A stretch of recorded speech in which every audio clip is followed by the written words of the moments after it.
વાત કરીએ મહીસાગર જિલ્લાની. મહીસાગરમાં વિરણિયા ચોકડીથી બાલાસિનોર સુધીનો નવીન બનેલ રોડ બિસ્માર થતાં કોર્ટમાં પિટિશન દાખલ કરાઈ. લુણાવાડાના ધારાસભ્ય ગુલાબસિંહ ચૌહાણ અને શહેરા મત વિસ્તારના કોંગ્રેસના નેતા JB સોલંકી દ્વારા કોર્ટમાં પિટિશન દાખલ કરવામાં આવી હતી.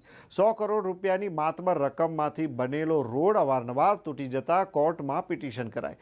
3 વર્ષ પહેલા બનેલો રોડ અવારનવાર ક્ષતિગ્રસ્ત તથા સ્થાનિકોને જીવનું જોખમ જોવા મળી રહ્યું છે.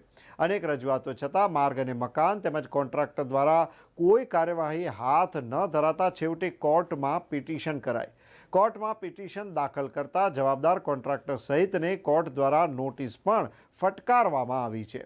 નોટિસ ફટકારી કોર્ટ દ્વારા જવાબ પણ માંગવામાં આવ્યો છે.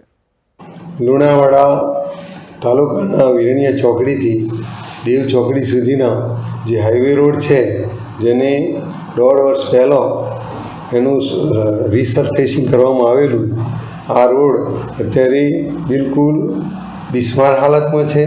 આ અંગે મેં તાલુકા કક્ષાએ અને જિલ્લા કક્ષાએ પણ રજૂઆત કરેલી, તેમજ આ ખાતાના મંત્રીને પણ મેં લખાણ આપેલ છે. છતાં પણ આજ સુધી કોઈ રસ્તાને રિપેર કરવા માટે ધ્યાન દોરવામાં આવેલું નથી. આ રસ્તાને 99 કરોડ રૂપિયા ખર્ચવા છતાં પ્રજા અત્યારે ખાડાઓને લીધે કેટલીક મુશ્કેલીઓ અનુભવી રહી છે. આ રસ્તા ઉપર આવેલ આગરવાડા બ્રિજ પણ અત્યારે તૂટી ગયેલો છે, ગાબડો પડી ગયેલો છે. રસ્તા પુલ ઉપરથી જોવા પાણી પણ દેખાઈ રહ્યું છે. આટલા ગાબડાઓ જ છે. ગાબડાઓ ઉપર પથ્થર મૂકીને ગાબડાઓને ઢાંકી રાખ્યા છે. આ અંગે પણ મેં પહેલો જાણ કરેલી છે, છતાં ધ્યાન દોરતા નથી. આ અંગે હાઈકોર્ટમાં પણ PIL દાખલ કરવામાં આવેલી છે, જે અંગે જે તે ખાતાના અધિકારીઓને શો કોઝ નોટિસ પણ આપવામાં આવેલ છે કોર્ટ તરફથી.